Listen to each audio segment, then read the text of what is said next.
அனைவருக்கும் வணக்கம்.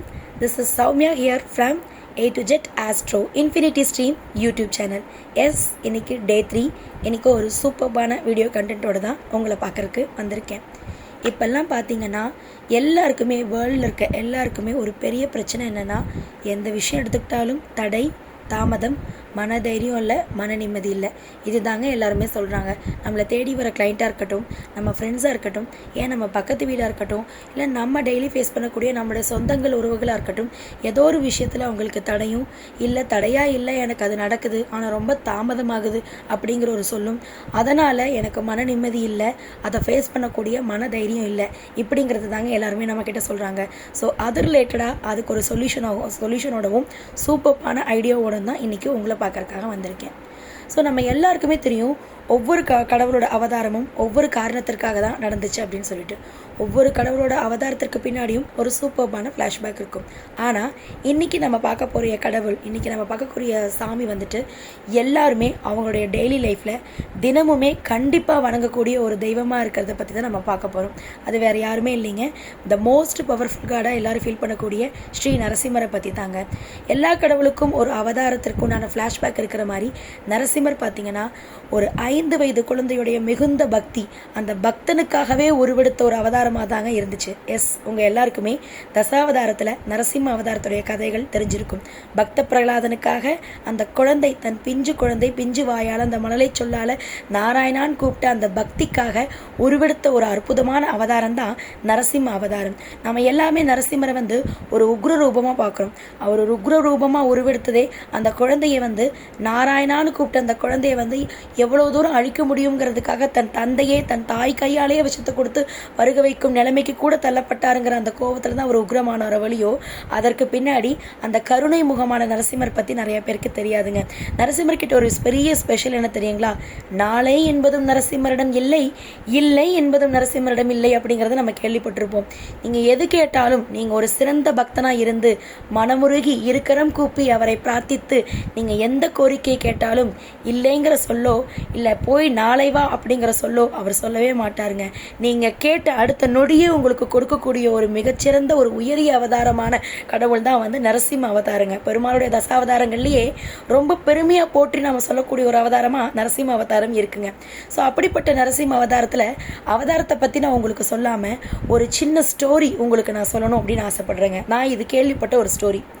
அந்த காலத்துலலாம் ஒவ்வொரு வாரத்தினோட இறுதியிலும் அந்த வீதிகளில் இருக்க ஆட்கள்லாம் சேர்ந்து நாடகங்கள் நடத்தி அந்த வீதி ஆட்கள்லாம் சேர்ந்து சந்தோஷமாக குழந்தைகள் எல்லாம் வச்சு விளையாண்டுருப்பா அப்படிங்கிறத நம்ம கேள்விப்பட்டிருப்போம். அப்படி இருக்கிறச்ச ஒரு ஊரில் ஒரு வீதியில் ஒரு நாடகம் போட டிசைட் பண்ணி நரசிம்மருடைய கதையை நாடகமாக போடலான்னு முடிவெடுத்தாலாம். அப்படி இருக்கிறச்ச அந்த ஊரில் நாடகத்துக்கே லீடராக இருக்கக்கூடிய ஒருத்தர் இரண்யகசிபா வேடமிடுறதுக்கு முடிவெடுத்தாராம். பக்த பிரகலாதனோட தந்தையா. அவரோட ரியல் லைஃப்லேயே பார்த்தீங்கன்னா அவருக்கு நிஜமாலுமே அந்த நாடகம் போடுறப்ப பக்த பிரகலாதன் மாதிரியே அழகா நாராயணன் மேல பாசம் கொண்ட ஒரு 5 வயது குழந்தை இருந்துதான். அந்த குழந்தைய அவ ஆத்துக்காரி கருவில் இருக்கிறச்சவே நாராயணா அப்படின்னு வாயில சொன்னா உடனே உதைக்குமா. அந்த அளவுக்கு நாராயணன் மேல மிகுந்த பக்தி இருந்த ஒரு குழந்தையா. பிறந்ததிலிருந்தே அந்த குழந்தை எங்கு நாராயணன்கிற பேரை கேட்டாலும், நாராயணன் படத்தை பார்த்தாலும், நமோ நாராயணான்னு சொன்னாலும் அவ்வளோ துள்ளி குதிச்சு ஆனந்தமா இருக்குமா. குழந்தைகள் பொம்மை கொடுத்தா சந்தோஷப்படுவா, மிட்டாய் கொடுத்தா சந்தோஷப்படுவா அப்படின்னு இருக்கிற காலத்துல அந்த குழந்தை எதுக்குமே சந்தோஷப்படாத குழந்தை நாராயணன்கிற அந்த நாமத்தை கேட்டால் மட்டும் அவ்வளோ ஆனந்தமாக துள்ளி குதிக்குமா. ஸோ அதனால் அந்த குழந்தைக்கு பக்த பிரகலாதன் வேடமிடலான்னு அவரோட தந்தை ஆசைப்பட்டாராம். அவளுக்கு எழுத்தாத்திலே பார்த்தீங்கன்னா நாராயணன் ஐயர்னு ஒருத்தர் இருந்தாராம். அவர் தான் நரசிம்மர் வேடாடுறதுக்காக ரெடி ஆகிட்டு இருந்தாராம். எப்படி நரசிம்மர் தூண பிழந்துண்டு கையில் நகங்களோட சிங்கமுகத்தோட நல்லா கோபமா உக்ரமா மனித உடலோடு அவதரித்தாரோ அதே மாதிரி அவர் வேடமிட்டு அந்த தூண் செட்டப்பெல்லாம் பண்ணி நாடகம் நடிக்கிறதுக்கு ரெடி ஆயிட்டாலாம். நாடகம் நடந்துட்டு இருக்கிறச்ச நிஜமாவே தூணப்பிழந்துன்னு நரசிம்மர் வர்ற மாதிரி அந்த நாராயணன் ஐயர் அவ்வளோ தத்ரூபமும் நடிச்சுட்டாராம். அதை பார்த்துட்டு இருந்த அந்த பக்த பிரகலாதன் நடிச்சுட்டு இருந்த குழந்தை ரியலாகவே நாராயணன் வந்துட்டாரோ அப்படின்னு சொல்லி அந்த உக்ரமான ரூபத்தை பார்த்து ரொம்ப பயந்து கத்தி கதறி அழ ஆரம்பிச்சுடுத்தான். அவள் அப்பா இருக்காரோ இல்லையோ இரண்யகசிபுவா நடிச்சுட்டு இருக்கவர், அவர் குழந்தைய உடனே சொல்கிறாராம், குழந்தைய பதட்டப்படாத பிரகலாதா, பதட்டப்படாத, நீ பக்த பிரகலாதனா நடிச்சுட்டு இருக்க, நான் இரண்யகசிபுவா நடிச்சுட்டு இருக்கேன், அவர் நரசிம்மரை நடிச்சுட்டு இருக்கார், நம்ம எதிர்த்தாத்து நாராயண மாமா தான், நாராயணன் தான் வந்திருக்கார் சேவிச்சுக்கோ, நாராயணன் தான் வந்திருக்கார் சேவிச்சுக்கோ அப்படின்னு சொல்லி கத்துன்னு கத்தினாராம். ஸோ இதுலேருந்து என்னன்னா, ஒரு நாடகத்தில் நடிக்கக்கூடிய இரண்யகசிபு கூட கண்டினியூஸாக இரண்யகசிபு கேரக்டரில் அவரால் நடிக்கவே முடியல. நாராயணனை சேவிச்சுக்கோன்னு சொல்கிறச்சு அந்த நாடகத்தை பார்த்துட்டு இருந்த மக்கள் எல்லாம் நாடகத்தில் கூட நாராயணனை அவரே சேவிச்சுட்டாரே அப்படிங்கிற அளவுக்கு அந்த நரசிம்மரோட மகிமை இருக்குங்க.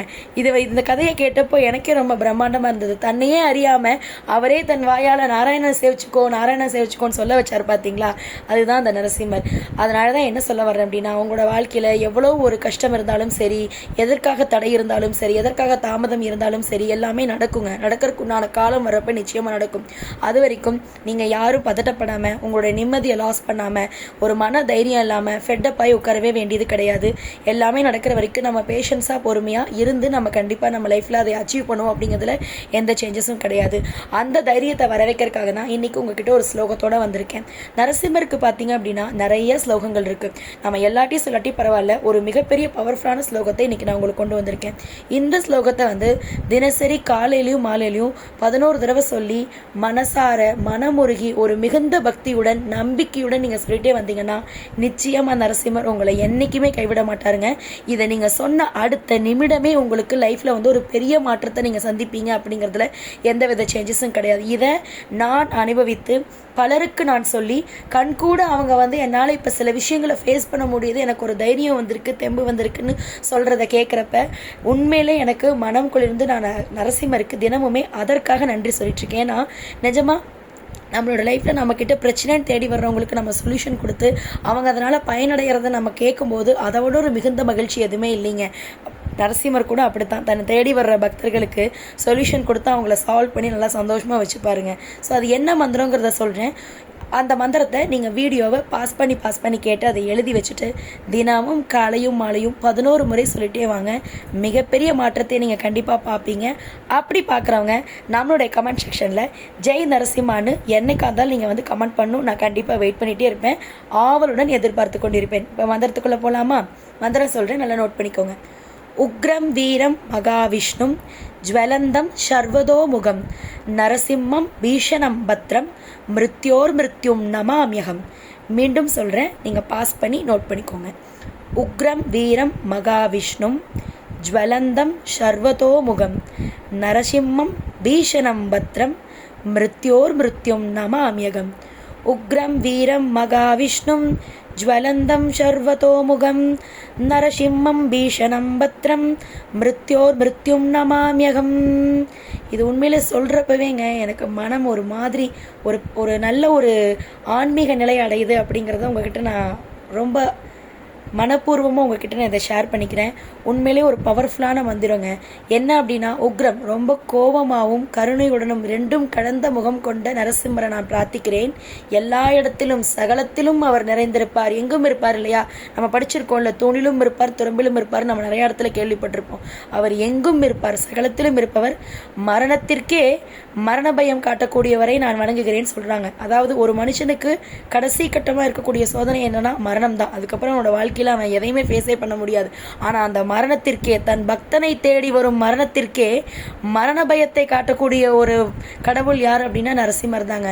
மிகப்பெரிய உக்ரமும் கோபமும் வீரமும் நிறைந்தவர் அப்படின்னு சொல்கிறாங்க, கருணை உள்ளமும் கொண்டவர் அப்படின்னு.